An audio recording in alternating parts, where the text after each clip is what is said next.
তো চলে এলাম নতুন আরও একটা ভিডিও নিয়ে। কেমন আছো তোমরা সবাই? আজকের এই ভিডিওতে সকলকে স্বাগত জানাই। আশা করছি সকলে খুব ভালো আছো আর সুস্থ আছো। আজকে ভিডিওটা শুরু করলাম বিকেলবেলা থেকে। এখন টাইম কলে জল এসেছে, জল ভরতে ভরতে ভিডিওটা শুরু করলাম। আর এই যে আমাদের বাথরুম, যেটা এখনও পর্যন্ত ফুলফিল হয়নি, মানে ফুল কমপ্লিট হয়নি। তো যাই হোক, বাথরুমটা দেখাচ্ছি না, দেখাচ্ছি হচ্ছে বাথরুমের সাইডে, মানে আমাদের যে আগের বাথরুমটা ছিল সেই বাথরুমের সাইডে একটা টমেটোর গাছ হয়েছিল। মানে এখানে লাউ গাছ আর টমেটোর গাছ লাগানো হয়েছিল। লাউ গাছটা মরে গেছে, সেই একবার পেঁপে পাড়া হলো, তো পেঁপে পড়ে গেছিলো লাউ গাছের গোড়াতে, দেন লাউ গাছটা মরে গেল। তো টমেটো গাছগুলো ছিল, আর এখন টমেটোগুলো দেখো ধরেওছে আর পাকছে টমেটোগুলো এখন। আর আমি হঠাৎ করে এইদিকে এলাম, এসে করে দেখছি যে পুরো একদম লাল হয়ে আছে, এত টমেটো ধরেছে গাছে। অথচ আমাদের বাড়ির কারোর কোনো ভ্রুক্ষেপ নেই।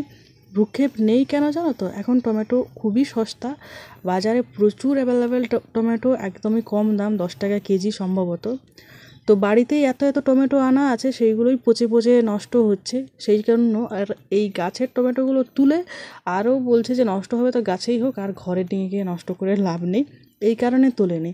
তো আমি ভাবলাম যে না, এগুলো তো গাছের টমেটো, এটাকে কোনো রকম কোনো যত্ন করতে হয়নি, কোনো কিছু করতে হয়নি, আপনা আপনি হয়েছে মানে লাগানো হয়েছে, কিন্তু কোনো রকম কোনো যত্ন টত্ন কিচ্ছু করতে হয়নি। এ কিন্তু আপনি আপনি ফল ধরেছে আর আপনি আপনি পাকছে। না তো গাছের গোড়ায় জল দেওয়া হয়েছে, না সার, না কিছু। তো দেখো, টমেটোগুলো আমি তুলে নিচ্ছি। আর বেশিরভাগ টমেটোই ছোটো ছোটোই হয়েছে, খুব একটা বড় হয়নি টমেটোগুলো, ছোটো ছোটো টমেটো। তবে এই টমেটোগুলো এত পরিমাণে টক হবে না যে কি বলবো। এগুলো তো একদম দেশি টমেটো, আর এই ছোট্ট ছোট্ট টমেটো। আর এই যে গ্রীষ্মকাল পড়ে গেছে, এই সময় টমেটোগুলো হয় মারাত্মক পরিমাণে টক। একটা যদি মুড়িতে মেখেছো, ছোট্ট একটা, তাতেই কিন্তু মুড়িটা টক হয়ে যাবে। দেখো, প্রায় 1 কেজি মতো টমেটো কিন্তু আমি তুললাম গাছ থেকে। আর এই যে দেখো, এই জুতোগুলো আজকে আমি হাট থেকে কিনলাম 50 টাকা দিয়ে। এই জুতোগুলো 50 টাকা দাম, এগুলো সিঙ্গেল ফিতা। ডবল ফিতারগুলো বললো 80 টাকা না 70 টাকা দাম। আর এটা ছিল শুক্রবারের ভিডিও। তো ওই শুক্রবার দিন আমি কাজ থেকে আসার সময় হাটে ওই জুতোগুলো কিনেছিলাম। জুতোর এক জোড়া খুবই দরকার ছিল। যাই হোক, এখন সন্ধেবেলা, আর এখন আমি একটা বড় হাঁড়িতে করে ভাত বসিয়ে দিয়েছি। কেন ভাত বসিয়েছি সেটা তোমাদের এক্ষুনি বলবো। তো ভাতটা ফুটেও গেছে। হ্যাঁ, মোটামুটি ভাতটা হয়ে গেছে, 10-15 মিনিট মতো আগে বসিয়েছি। তো ভাতটা এখন ফুটে গেছে, আর উনুনটাও কিন্তু দারুণ জ্বলছে। আজকে রাত্রেবেলায় উনুনে রান্না করব, ভাত রান্না করব। কারণ এই যে দেখতেই পাচ্ছ, এইদিকে আমাদের বাথরুমের কাজ হচ্ছে। বাথরুম তো মোটামুটি কমপ্লিট, কিন্তু বাথরুমের দরজাগুলো বাকি ছিল। আর এই দরজাগুলো করতে দেওয়া ছিল মেদিনীপুরে জামাইবাবুকে। তো মানে সেইখানে দরজাগুলো রেডি হতে হতে, তারপরে সেগুলোকে আনা, এই করা, এই সব করতে করতে মানে এতদিন দেরি হলো। আর দরজাগুলো কিসের জন্য বললো? দরজা না তো ফাইবার না কাঠ, অন্য কি একটা যেন বললো, তার দরজা।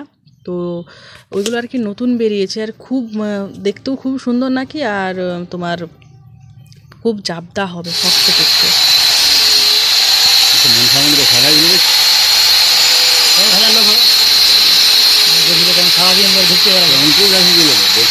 এখানে কি কাঠে সরি করছে না?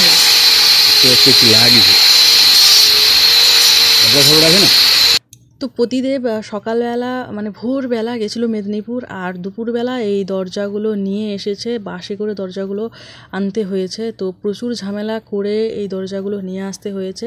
আর তারপরে এই যে দুজন দাদা, এরা হচ্ছে এসেছে মেদিনীপুর থেকে, এসেছে জামাইবাবুর কারখানাতেই কাজ করে।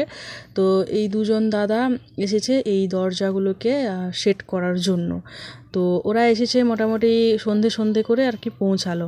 আর এইদিকে দেখো আমার রান্না বান্না। তো ওই দাদারা মানে জিজ্ঞেস করলাম যে কি খাবে, তো ওরা বললো যে ভাত খাবো, গরমে রুটি রুটি খাওয়ার থেকে ভাতই ভালো। তাই জন্য রান্না করেছি ভাত। এটা হচ্ছে এঁচোড় চিংড়ি, দুপুরবেলা হয়েছিল, সেটাই আর কি গরম করে নিলাম। আর এটা হচ্ছে ঝিঙে আলু টমেটো দিয়ে পোস্ত, বেগুন ভাজা। আর এইদিকে হচ্ছে তোমার মাংস। তো মাংসটা এই জাস্ট জলটা ঢেলে আর ঢাকাটা দিয়েছি, তাও একবার তোমাদের দেখায়। আর মাংসটাই এখন আর কোনো মানে উনুনে দেখো একটাও কাঠ দিইনি, আর কাঠ দেবো না। মাংসটা এমনি কম আছে, ঢাকা দিয়ে রেখে দেবো। তাতে করে যেটা হবে, মাংসটা তো সেদ্ধ হবে, সেই সঙ্গে স্বাদটাও খুব ভালো আসবে, আর কালারটাও খুব সুন্দর হবে।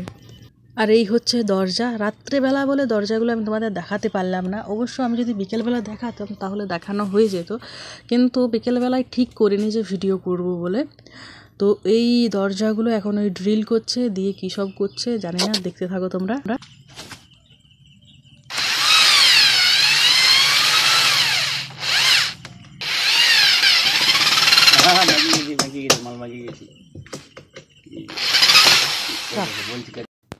আর এইদিকে আমার মাংসটা মোটামুটি হয়েই গেছে, তোমরা দেখতে পাচ্ছ মাংসটা কিন্তু তেল ছেড়ে দিয়েছে, সেই সঙ্গে মানে কালারটাও খুব সুন্দর এসেছে, তেলটাও ছেড়ে দিয়েছে, আর ঝোলটাও অনেকটা টেনে গেছে। সেই সঙ্গে আলু মাংস খুব ভালোভাবেই সেদ্ধ হয়ে গেছে। অনেকক্ষণ ধরে আঁচে বসানো ছিল, তো এখন ফুল হয়ে গেছে, মানে কমপ্লিট মাংসটা। এবার এই মাংসটা নামিয়ে নেব, আর নামিয়ে নিয়ে ঘরে গিয়ে আবার রান্না করব আর একটা জিনিস। তবে একটা কথা কি বলো তো, রাত্রেবেলায় ভিডিও করেছি তো, আর চারিদিকে তো একদম মানে খুব ভালো লাইটগুলো দেওয়া নেই, সেই কারণে ভিডিওটা একটুখানি কেমন জানি অন্ধকার অন্ধকার হয়েছে। তো যাই হোক, আশা করি তোমাদের দেখতে অসুবিধা সেরকম একটা হচ্ছে না। আমি এডিট করে চেষ্টা করেছি ব্রাইটনেসটা বাড়ানোর। তো এই যে সমস্ত রান্নাবান্না হয়ে যাওয়ার পর এখন আমি এই পাঁপড়গুলো ভেজে নিচ্ছি, তাহলে আমার রাত্রে রান্নাবান্না কমপ্লিট। আর এই যে এইদিকে বাথরুমের দরজাগুলো মোটামুটি বসানো চলছে। অনেক ঝামেলা হচ্ছে, কেন ঝামেলা হচ্ছে কী ঝামেলা হচ্ছে জানি না, তবে মোটামুটি যেটা হচ্ছে 2 ঘন্টার কাজ, সেই কাজটা করতে আমাদের মোটামুটি 4 ঘন্টা মতো লেগে গেছে, তাও কমপ্লিট হয়নি। আগামীকাল আবার সকালবেলায় কাজগুলো করবে।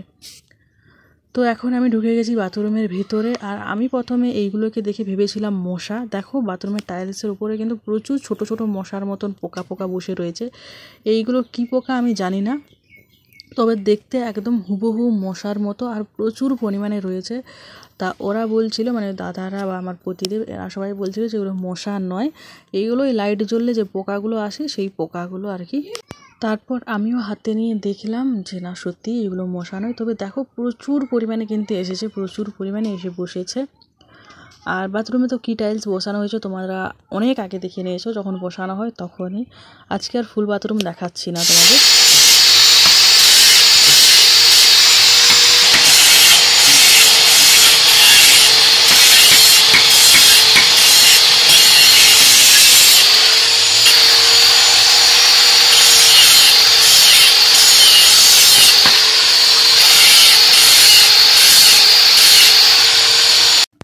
তো হয়ে গেছে পরের দিন সকালবেলা। গতকালকে রাত্রেবেলায় 2টো দরজা বসানো পর খাওয়া দাওয়া হতে হতে রাত্রি প্রায় 1টা বেজেছিল। যখন সবার খাওয়া দাওয়া হয়ে গেছে, আমি লাস্টে খেয়েছি। খাওয়া দাওয়া করে বাসন কুসন ধুয়ে হাত মুখ ধুয়ে যখন ঘরে ঢুকেছি, মোবাইলটাতে দেখছি যে 1:45 বাজে, রাত্রি 1:45। তো শুতে শুতে 1টা বেজে পেরিয়ে গেছিলো রাত্রেবেলা। যাই হোক, আজকে সকালবেলায় আবার এই দাদারা লেগে পড়েছে দরজাগুলো বসানোর জন্য। মানে দরজা বসানো কমপ্লিট হয়ে গেছে, কিন্তু এই দরজার হ্যাজবোল্টগুলো বসানো বাকি ছিল, সেইগুলো বসাচ্ছে। সেই সঙ্গে বাথরুম ফিটিংস যে জিনিসগুলো রয়েছে সেইগুলো বসাবে আর কি। মানে ধরো এই সাবান র্যাক, তারপরে হ্যাঙ্গার, এই আয়না টায়না, এই সমস্ত কিছু জিনিসগুলো আজকে বসানো হবে। আর হ্যাজবোল্টগুলো গতকালকেই লাগানো হয়ে যেত, কিন্তু যেগুলো দরজার সাথে দিয়েছিল সেইগুলো কি ছোট হয়েছে না বড় হয়েছে, কীরকম সমস্যা হয়েছিল একটা, তো সেই জন্য গতকালকে বসানো হয়নি। তো আজকে আবার দোকান থেকে গিয়ে, মানে সকালেই গিয়ে দোকান থেকে কিনে নিয়ে এসে মোটামুটি সকাল 9টার দিকে করে আবার এই দাদারা কাজ শুরু করেছে। তো এই যে এখানে একটা র্যাক রাখা হচ্ছে, মানে এটাই তেল সাবান টাবান এই সমস্ত কিছু জিনিস থাকবে। এটা আমি অনলাইনে কিনেছি, আর যেহেতু এখন রেগুলার ভিডিও করা হচ্ছে না, সেই জন্য এই জিনিসগুলো কিনেছি বলে দেখাতে পারিনি। তো অনলাইন থেকে এটা কিনেছি। আর এটা হচ্ছে একটা স্টিলের র্যাক। আমার তো একটা অন্যরকম কেনার ইচ্ছা ছিল, বাট ওটার দাম অনেক বেশি ছিল, তাই এটা কিনেছি। আর এই যে একটা আয়না, গোল আয়নার আমার বহুদিনের শখ ছিল। তো ঘরে তো এখন লাগাতে পারবো না, ঘরের অবস্থা আমার খুবই খারাপ, তাই বাথরুমে লাগাচ্ছি। আর বাথরুমটা একদম মনের মতো করে হয়েছে, এটার জন্য আমি খুবই খুশি হয়েছি। তো ওই দাদারা বাথরুমের একদম সব কমপ্লিট করে দিয়ে চলে গেছে। মানে মুড়ি টুড়ি খাওয়া দাওয়া করে চলে গেছে, তাদেরকে বাসে তুলে দিয়েছে, তারা চলে গেছে। তো এবার আমি রান্না বান্না করে আজকে খুব বেশি রান্না বান্না করিনি, কারণ শরীরটা খুব একটা সবার ভালো নেই, আর গরমটাও মারাত্মক রয়েছে। তো রান্না বান্না করে আর বাথরুমটা হয়েছিল প্রচণ্ড পরিমাণে নোংরা, কারণ ওই যে যেটা হচ্ছে টয়লেটটা, ওই টয়লেটের দেওয়ালটা তো প্লাস্টার করা নেই। তো ওই ইঁটগুলো সোজা করে কাটতে গিয়ে অনেকটা ইঁট আর কি কেটে ফেলতে হয়েছে, আর সেই গুঁড়োটা উড়ে পুরো একদম ওই বাথরুম এই বাথরুম দুটোতেই কিন্তু ভর্তি হয়ে গেছে। তাই আবার আমাকে এই টাইলসগুলো শ্যাম্পু জল করে ভালো করে আমি ধুয়ে নিচ্ছি। তবে তাতে যায়নি, প্রচুর প্রচুর জল দেওয়ালে দিতে হয়েছে, তবে গিয়ে সব ধোয়া হয়ে নেমেছে। তো এইগুলো করতে করতে আমারও আজকে অনেকটাই দেরি হয়ে গেছিলো। আর ফাইনালি বাথরুমের লুকটা যেটা এলো সেটা ছিল অসাধারণ। আমার মানে স্বপ্ন ছিল এরকম একটা বাথরুমে, তবে এতটাও ভালো হবে আমি এত ভালো একটা বাথরুমের স্বপ্নও দেখিনি। মোটামুটি একটা স্বপ্ন দেখেছিলাম, মানে যে স্বপ্ন দেখেছিলাম তার থেকে অনেক গুণ ভালো একটা বাথরুম হয়েছে, এবং আমার যে কী পরিমাণে ভালো লাগছে আমি তোমাদের বলে বোঝাতে পারবো না। তো মানে এমন একটা অন্যরকম ফিলিংস হচ্ছে যেটা মুখে বলে কিছুতেই বোঝানো সম্ভব নয় আমার পক্ষে।